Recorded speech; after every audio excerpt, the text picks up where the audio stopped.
This is Tyrese Halliburton, and you're listening to Setting the Pace. All right, everybody, what is going on? Welcome back to your go-to Pacers podcast, Setting the Pace. I'm joined by 107.5 host of the Wake Up Call with KB and Andy. Kevin Bowen, KB, how is it going, man? Doing great, Alex. Always good to hear from you, man. Yeah, enjoying, I guess, a little bit of a quietish off season for the Pacers, which isn't a bad thing. But yeah, always enjoy hopping on. So thanks for having me. Yeah, no problem. And I will say this, it's been kind of nice because this team made it all the way into late May. So there was plenty of basketball to talk about and not so much draft stuff to talk about, which was really refreshing because, yeah, the draft is exciting when you have a high pick, but when you don't have a first round pick, it can be a little bit of a bummer. But I do want to get into your conversation you guys had with Rick Carlisle on Monday before the Pascal Siakam press conference. Some really good stuff there from Rick. And I think maybe having the 6 weeks off, he was a little bit more excited to talk about this team. But was there one or two things that really stood out to you from that conversation? Yeah, I mean, I would say just in general, he clearly has a very direct focus for Jarace Walker. I mean, the multiple Walker questions we asked him, it probably added up to 8, 9, maybe even 10 minutes of just straight content. And when you listen to it, he takes several minutes before he even talks about the offensive, gifts that I do think Walker showed as a rookie. And honestly, that probably surprised me a little bit more than I thought. So that probably stood out, just how much I feel like he views Walker as like, we have this missing ingredient as a team, and I think that guy has it. And, now it's up to us and to him, how do we unlock that? So that was probably the dominant thought. Just in general, we talked about this a little bit on our show actually earlier in the week too, following the presser.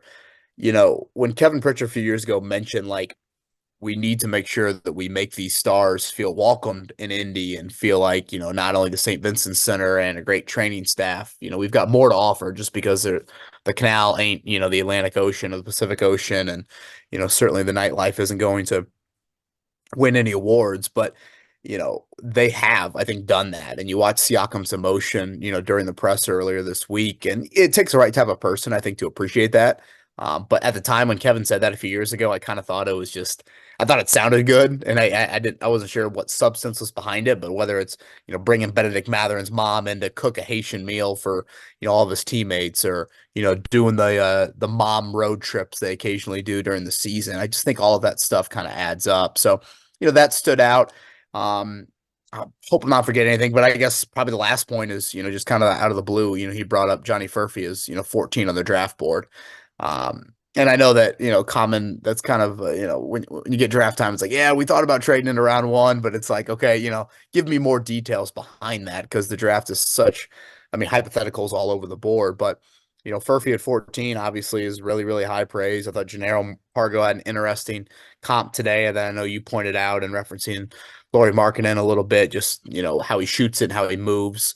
So yeah, those were some of the items certainly, but Carlisle was in a very talkative mood. Yeah, I mean, there's a lot to dive into right there with what you just said. And I want to stick with Furphy just for a second because I think it's interesting because you always hear GM speak like, oh, he was high on our board, but it's like, how high was he really on your board? For Rick Carlisle, because you guys didn't even ask him. He just brought it up himself. So that was what I thought was even more interesting. The fact that the scouts had him at 14, which is lottery level, to fall all the way to pick 35 does kind of make you scratch your head a little bit. I know this draft was kind of all over the place, but and then you, like you said, Jannero Pargo giving him that level of praise after a couple of days of practice, it makes you wonder, like, what is the long term plan for Johnny Furphy? And I know that he got a contract with the Pacers, so he's going to be on that 15-man roster, but obviously a year of development for him. I don't know much about him outside of a little bit that we've heard recently and some stuff that I've watched on YouTube. But uh, when you take a guy like that and the guy falls to you at 35 and he's 19 years old, like, what are realistic expectations for him? Not even for this season, but just for the future, maybe of what his career could be. Yeah, and I don't want to like play out the marketing analogy too much because they are, I think, very different players and what they're going to be asked to do at the NBA level. Just size wise, first off, they're very different. But just to play it out for a quick minute, like Marketing was drafted top 10, and for those that remember him at Arizona, I mean, he had a great one season there. Furphy, to your point, Alex. I mean, if you're an IU fan and you watched IU play Kansas back in December, I mean, Furphy played, I think, like 1 or 2 minutes in the whole game. He really didn't emerge till Big 12 season. And then when Marketing gets drafted, yeah, I mean, he's in some bad spots early on in his career, but he played a ton. So I guess that's just my question with Furphy of like, okay, when and how does that development occur? But at the very least, he's an athletic 6'9" guy that can certainly, I think, have the ability to shoot the basketball pretty well. Pargo's statement kind of backs that up. And then I think something that, probably about a year ago right now, really impressed me in watching Ben Sheppard first in Summer League. It was amazing to me, Sheppard's motor and how well he moved off the ball. Like, I probably stereotype like mid-majors too much, and I'm thinking, well, I mean, if you're the star at a mid-major school, you can score and you can't really do much else. But like, you get the ball, you're the dominant one, you chuck up a bunch of shots. Well, I mean, you watch Sheppard play, that's not really his game at all. I mean, again, he's a great mover off the ball. He plays super hard. He gives great effort defensively. And I think Furphy, when you watch him at Kansas, this is not some dude that just stood in the corner and all he did was shoot. I mean, he can move a little bit in the open floor. He can make some plays at the rim. Certainly, he's got to work on putting it on the floor and all of that. But I think that's something to point out as well. But, more than anything, it's just like, it's impossible to find minutes for Jarace Walker right now. Imagine finding minutes for Furphy. So, excited to watch the back end of the summer league. And I know injuries will occur, but, in all likelihood, you probably chalk it up to a redshirt year and see what happens. Yeah, I think he's going to get a lot of time in the G League to develop his game. Very young prospect, so he's got plenty of time. Very similar to Jarace, with just being so young and not being able to kind of, get into the rotation. Now, I don't know if I see Larry Markkinen quite yet. I maybe am more in the camp of Mike Dunleavy because that kind of is who he reminds me of too. Very good off the ball. And I want to almost let Pargo off the hook because I went back and watched it a couple of times. I don't think he means like the same exact player. Right. I think he just means like how his shooting stroke looks, how he moves. And, Markkinen move. I mean, it's shocking to like look at Markkinen's basketball card and be like, he's 7 foot 240.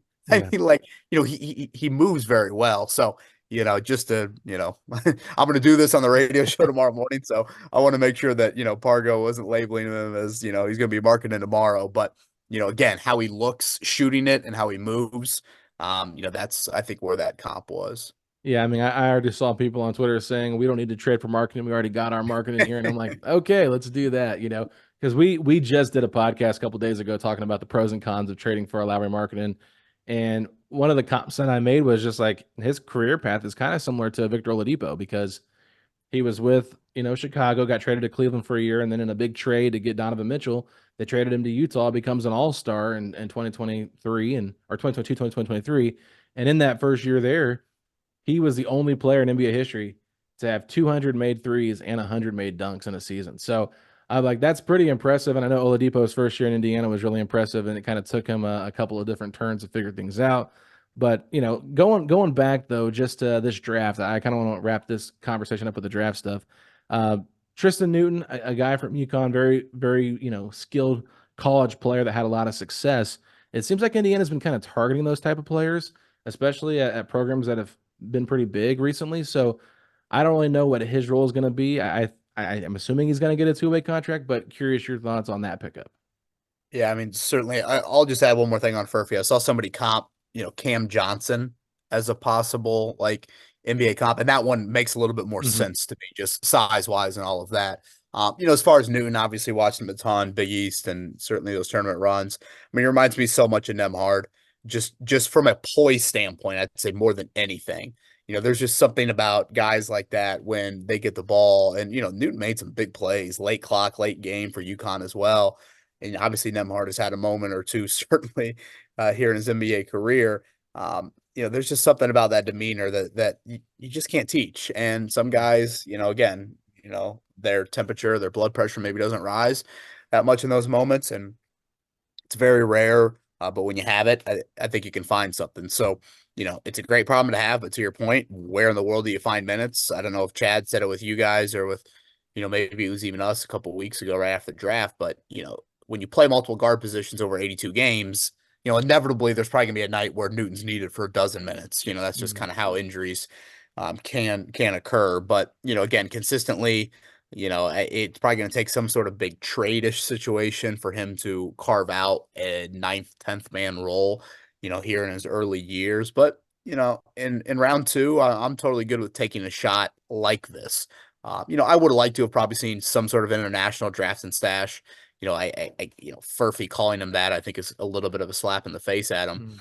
But I would have liked to have maybe seen something like that, maybe even a truer center. But I'm totally good with Wiseman and that. And then Enrique Freeman, I think, is interesting, just because if you're a fan of college basketball, you see guys like this, the 6'7" center at a mid-major school that just finds a way to score and do it at a really, really high level. And I was texting one of the guys that calls a lot of his games at Akron and just mentioned, like, this is a dude that's going to stick in the NBA. Like, he will accept the role as a defender and a rebounder, and he really thinks he's going to stick. So again, how does that look transitioning from small ball 5 at the MAC to, a small 4 maybe here, the NBA level? That's probably the one I'm most curious to watch here in the summer league. Yeah, it'll be interesting to see what happens, and I do go back to your Tristan Newton comments about him playing some backup emergency point guard potentially. You can kind of use those guys as two-way players and not take up a roster spot, because you can use those guys for a certain amount of games, and if there is an injury where maybe you have both McConnell and Nimhard down, you have a guy that maybe you feel a little bit more comfortable with, where you don't really want to play. You really don't have any other guards at that point to play the point guard besides Halliburton or whatever. So there's definitely some interesting intrigue there for him and what he could do. And of course, Enrique Freeman, I mean, that's a really cool story as well. Like, not even just being a walk-on to being in the NBA now. I mean, it's pretty impressive. But you talked about Ben Sheppard, and I want to go back to what Rick Carlisle said on your show, because he kind of set you guys up and asked you a question of who had the highest plus-minus in the playoffs of anybody on the team.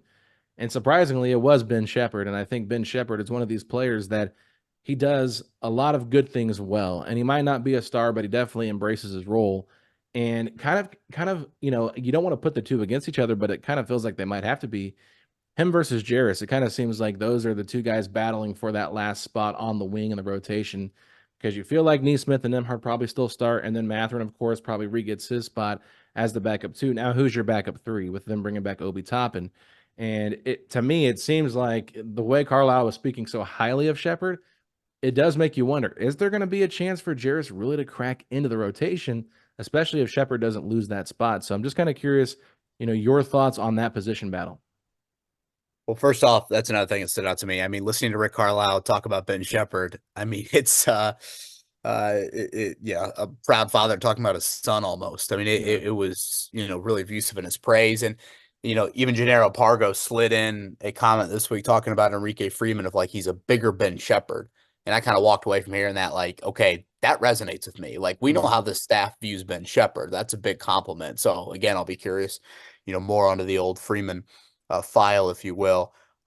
We did the minutes game. I don't know if you've done it yet, really kind of plotted out, 48 at each position. And it's so hard to find minutes for Walker. I mean, honestly, listening to Carlisle on Monday with us, like, I think I had Sheppard maybe down for 10. And I'm like, gosh, is that enough? And then I'm like, okay, do I need to trim something from Mathurin and trim some from, Neesmith, or, I'm giving Toppin 16. I mean, just based off his contract, you would hope he gets that much. But, again, how do you squeeze all of it? And obviously, over 82 games, I said it's Chad Buchanan at the start of the year. I'm like, Chad, you guys are going to make the playoffs because your depth is unlike anybody else, really, I thought, in the league. And I just thought over 82 games, that wins out. And I thought, I think you felt that. I mean, Bruce Brown and Buddy Hield and Tyrese's injury and Benedict's injury. I mean, like, it's not like you had the same core for massive amounts or big stretches, I should say. So,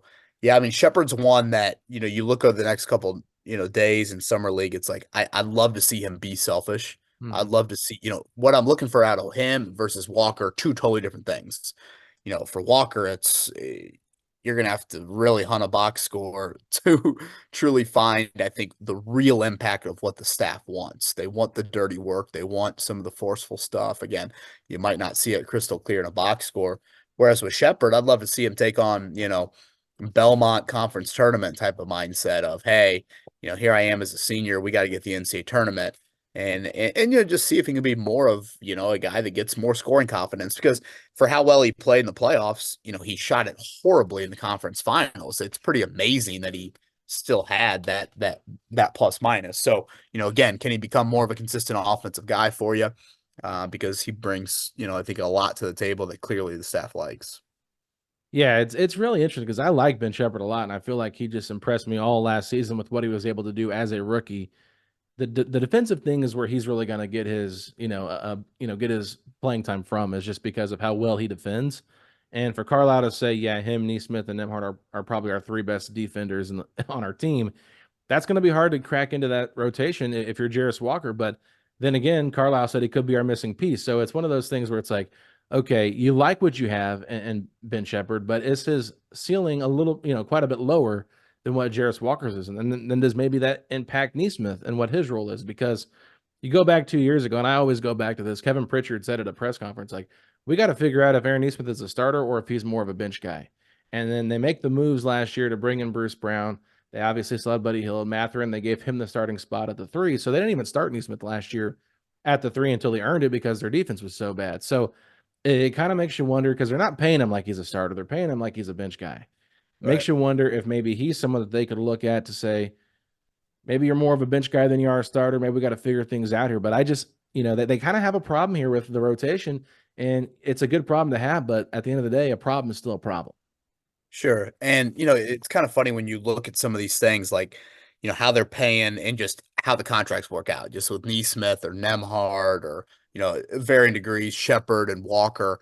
You would slot those four as like four of your better defenders or four of the guys you have better belief in. But yet, to your point, they're not making major money. So, that's a push and pull, obviously, offensively. Halliburton and Siakam are so gifted, but in an ideal world, especially Siakam, given his size, he'd give you a little bit more on the defensive end, than he does. So, I view Walker in this, and I'm going back to Rick's comments on Monday, and obviously I'm biased. I would hope that everyone gives it a listen, but I think you'll walk away pretty struck by just Rick's passion behind believing that, again, I think Jarace could bring a missing ingredient to you. And in a way, I almost feel like, and again, it sounds like they're talking more wing with him and not as much four as maybe we were talking this time last year. But like, I think they just want him to do what Obi Toppin doesn't do. And again, Toppin does a lot of good. Like, I don't want to discredit Obi at all, but it's like they don't need another Obi. They need somebody that, and Jarace, showed as a rookie, I think he can give you offense. Like, I walked away from his rookie season being like, wow, I know he wasn't asked to do a lot offensively at Houston, but there's more. I mean, he shot 40% from 3. Again, I know the volume wasn't super high, but I would have been stunned on July 9th last year if you would have told me he'd do that. It's more of just, again, can you give us the defense and the rebounding that, we just don't have from the 3 and the 4 at the level that is probably necessary to continue to make deep playoff runs. I want to bring up a point that Jared Dudley made in an interview for the Summer League Mavericks team. I know that there's been some quotes about what he said about, coaching and things like that. But the one I want to get into is what he said about guys that he's seen in Summer League and who sticks in the league, because he was talking about, I've seen guys drop 30 points in Summer League and not make an NBA roster the next year, but a guy that had 4 points but had, 8 rebounds and whatever, like he just like a smaller stat line, they made it because they play defense, they play basketball the right way. So I guess, you talk about you want to see Ben Sheppard's stat line and what he can do, maybe be a little selfish. What are you kind of hoping to see from Jarace in terms of like a stat line for him? Boy, it's a totally fair question. I'd be copping out if I said like I don't care. Yeah. Because obviously I do. Like, I'm a human being at the end of the day, and there's still an element of, offense does matter in some way, shape, or form. But like, I'm really going to try and focus on the defensive end, and I'm really going to try and focus on the rebounding. Now, he should be a superior skill set to, the vast majority of the matchups he gets here. And you obviously hope, he looks a bit Andrew Nemhard like from last year's Summer League. So yeah, I mean, you want him to have whatever 18 or 20 points and shoot it 7 of 13 and 2 of 5 from 3 or whatever that needs to look like to kind of satisfy you. But again, more than anything, can the block and steal number add up to a handful every game? Can the rebounding number be right around double digits, especially for a Summer League team that this roster is not filled. I mean, I know you got Sheboy, but it's not filled with centers and power forwards that are just going to gobble up rebounds. So that's probably something that I would like to see as well if you're going to kind of pinpoint stats.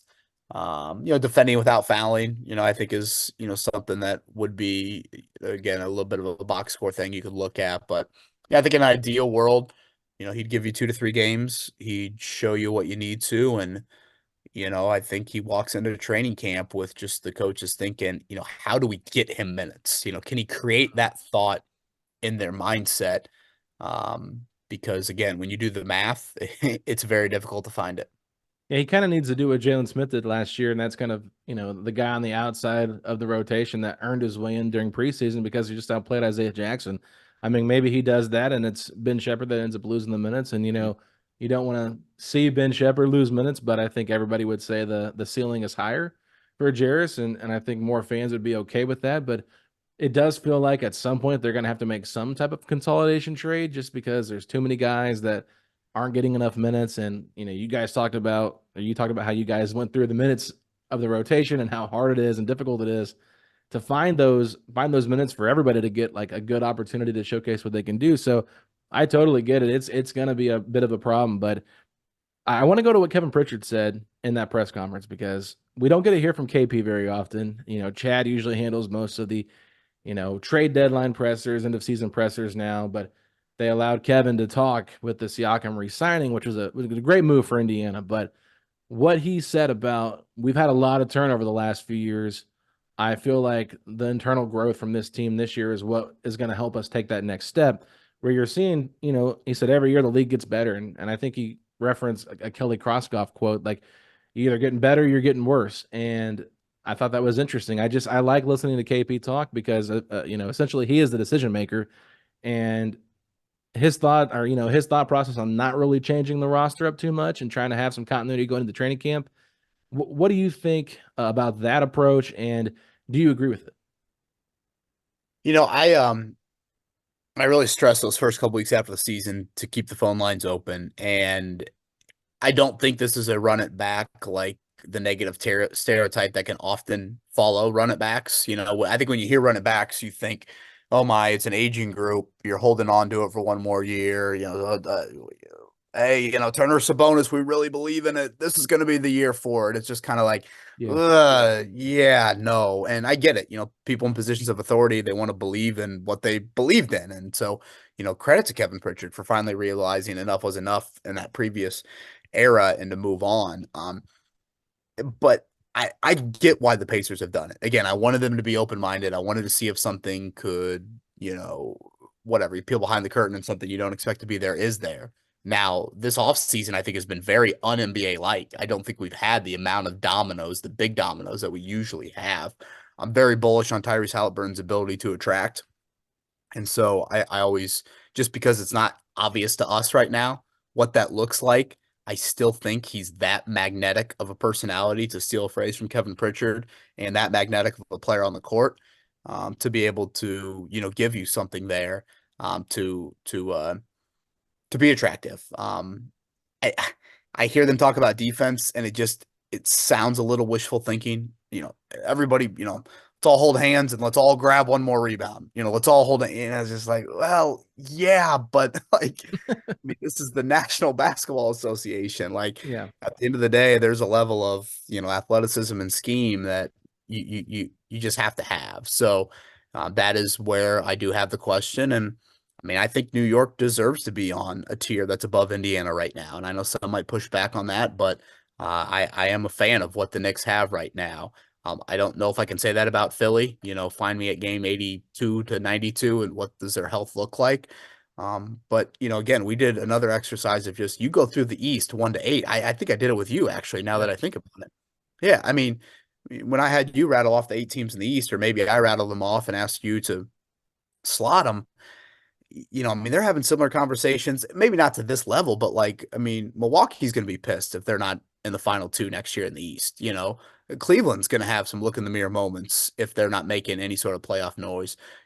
Orlando's gone from, fun little young team to like, oh, wait, they need to win a series, now to take that next step. And, obviously Philly, New York, Boston, etc. I'm sure I'm forgetting some people, but yeah, it's just it's a hell of a time to be in the Eastern Conference. So that is what, again, where do you get better defensively? Because, if you look at Boston in those 4 series, yeah, the Pacers were really competitive with them, obviously.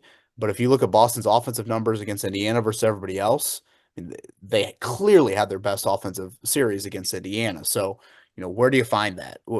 Is it the internal growth? Is it, scheme changes, whatever? Is it guys taking a jump? Is Mathurin going to show you more on that end? Does Walker get into it? Et cetera, et cetera. That is a must for me. And without making that additional move, I just struggle to find massive conviction behind seeing that growth going to be there. It's really tough when you look across the East to go through because, I can change my mind where I think Indiana finishes. I've heard some people say probably around 6, 7, maybe some people feel confident. Why can't they be 2 or 3 if they take a step forward? But at the same time, I look at half the games last year that Indiana probably won. Half those games were against teams that they were not better than on paper. And it's because, one, I think they play such a fast style that for an 82, game regular season game, like it's one of those things where teams don't want to run a track meet. And that can be to Indiana's, benefit, but also maybe Indiana wasn't on the radar as much as they are now. And I think that could also put a bigger target on their back where teams come in maybe a little bit more prepared, knowing what they can do. So I think glass half full, you could say, yeah, they make a big jump. They win 53 games next year, and why not be the 2 or 3 seed? Or you could say maybe they kind of stay where they are around 47 wins and fall back into the 6 seed once again because teams are a little bit more aware of who they are. And they didn't make any drastic changes to the roster, and they're still trying to figure things out with Jarace and stuff like that. So I don't know if that's how you feel about it, but I know that there's definitely like a glass half full, glass half empty approach. You can look at both sides. Wasn't really sure what approach you're feeling for this team next season. Yeah, I've probably settled on I get it. And, I'm maybe not jumping up and down about it, but I get it. And I think, you can ride it out to the deadline and then, you're still in a position where, you would, I think, have some young talent that would be attractive to some other teams and, see what happens there. And who knows, maybe, you have guys on your team again, like going back to the run it back point, like it's not the 30, 31-year-olds, we just went through all these guys. Outside of Siakam and Turner, they're all insanely young. And so, how high I am on Mathurin and how much was that a wake up call? Just, obviously out of his doing from an injury standpoint, but just, what did he see and how has he grown? That obviously is something that you want to see. It's just, the East, you can play this game with a lot. Like, hey, the Pacers were 1 game out of being what? Like the 3 seed or maybe even the 2. I'm trying to think of back to what the standings look like. And they were 1 game out of being in the play-in. It's just, it was amazing how that jumbled mess worked. And, I think Chad and Kevin have pointed out, like, you didn't have an off season for Pascal. And obviously Tyrese was banged up for the last couple months of the season. So again, what does that look like with all of it? So I sit here and think it's a very, very exciting time to be a Pacer fan. And, how this team looks from a developmental standpoint, which they've been very good developing in-house. They probably deserve some credit on that as well to point that out. But again, come deadline time, going to be fascinating to see, even if they are in a great position, do you view it and thinking, man, is there that wing out there that we feel like can guard a little bit more, or has Jarace emerged? All of that is just going to be really, really interesting to watch. No, and I agree with that point because I like what Pritchard said about, wow, we saw what this team did in their run to the in-season tournament championship, and they felt like, okay, maybe we're a little bit further ahead than we thought we were. Let's push in the chips now to go out there and get a win now player like they did with Pascal Siakam. And I know it was just a short part of the season, but being able to compete with some of the best in the Eastern Conference, I think it kind of opened up their eyes to, okay, maybe we're closer than we thought. And if they have that same approach going into this season, like you said, if it gets close to the deadline and this team's like either playing really well or they feel like they're not separating themselves enough and they feel like maybe there's a guy out there that can help them separate themselves from a certain tier in the Eastern Conference, do they make a big move? Because they're going to have to make a move at some point, I think, if they really want to become a championship level team. I know that there could be some growth from within, but things are going to get really expensive here before you know it. I know the aprons are all confusing and everything that's happening with the salary cap, it's kind of like it's slowly increasing, but you got 2 max guys, and usually teams that have 3 max players, it's hard to build with, but you're talking about rookie extensions coming up for Nembhard, Mathurin, Turner's going to be due for one, it's just things are going to get really interesting. And I'm kind of curious to see what Herb Simon's willing to do, because they're right at the tax line right now. Is he going to be a guy that's willing to pay the tax and go into the first apron, maybe even in the second apron, to bring back all these guys and try to go out there and compete? Or do you feel like it's Boston's time right now? We'll just wait till that team kind of slows down, and then Halliburton's 27, then we push everything in and start going for championship stuff and all that. I think it's really fascinating because there's so many question marks, like what's going to happen with all these extensions and everything like that. I don't know if you feel the same way, but that's just something big to me that I'm looking at. Yeah, I think you can speak better to this than I can, but it's like, are you kind of like all chips into the middle of the table for this like 1 year core? Like, is it going to be hard to keep this core for next year? And again, I hate to look like too far ahead, but to your points about extensions and Turner situation, and like, it's going to get tight quick. I mean, it already is pretty tight. So, again, it's a great problem to have. It means they obviously have found some marquee talent, and that's really, really important. And they still have some young rookie contract guys that can grow into it. But, yeah, it's they're going to have some really, really difficult decisions. The good news is difficult decisions when you're trying to play into April, May, and maybe even June is not something we've talked about with this team for, a handful of years. Absolutely. So last thing for me, I know you and Andy did an interview with Caitlin Clark. That's going to be airing in the morning. Most people that are listening to this will listen to this in the morning as well. So if you're listening to this for some reason before it airs, make sure you guys tune in. I think you said 7:40 is when that's going to drop, right? Yeah, we're gonna air that around 7:40. Probably re-rack it for our late risers, late in the 9 o'clock hour. But yeah, we'll be over at Gamebridge Fieldhouse tomorrow for Fever Mystics. It's a noon tip, so we'll be live from there as well for our show. So really, really looking forward to that. All right. So you guys make sure you check that out. And if you don't happen to get the interview on the radio, I'm sure it'll be in podcast form as always. So you guys can check that out too. But just maybe give us a little bit of a teaser here on the podcast of what that conversation was like, and maybe your overall thoughts on how Caitlin Clark has handled the pressure of being this big of a face for the Women's Basketball Association. Yeah, I'm just blown away by it. You picture yourself at 22, and it's laughable to even imagine that. And something that's always stood out to me, like about LeBron, and I'm a huge golfer, so Tiger Woods, I mean, those guys, I mean, they had just these massive bullseyes and fame, put right there for them as teenagers. And if you want to get technical with Caitlin, maybe it didn't hit her till like 20-ish years old, but still, she's lived in a social media era as well. And they didn't, at least early in their careers, for LeBron and Tiger, at least to the magnitude that it is now. And for her to have handled all of that just as well as she has, I mean, yeah, I mean, I'm beyond blown away by it. Her professionalism and, handling even the, lowly questions that we're throwing her way earlier today when we recorded the interview. So it was cool that you just kind of hear her, her joy. She talked about when the Fever got the #1 pick and how, this was on a very short list of, teams and franchises she wanted to go to, and how that did influence some of her decision to come out from Iowa. And, the Olympic answer of, it motivates me. She could easily take, a different route with that and be pissed and be a little pouty about it. And, I wouldn't have any hard feelings. So much of it, I think, was out of her control, the lack of being able to attend these training camps, due to her schedule and getting Iowa to the Final Four. But, it was a very Michael Jordan type of answer, I felt like, Yeah.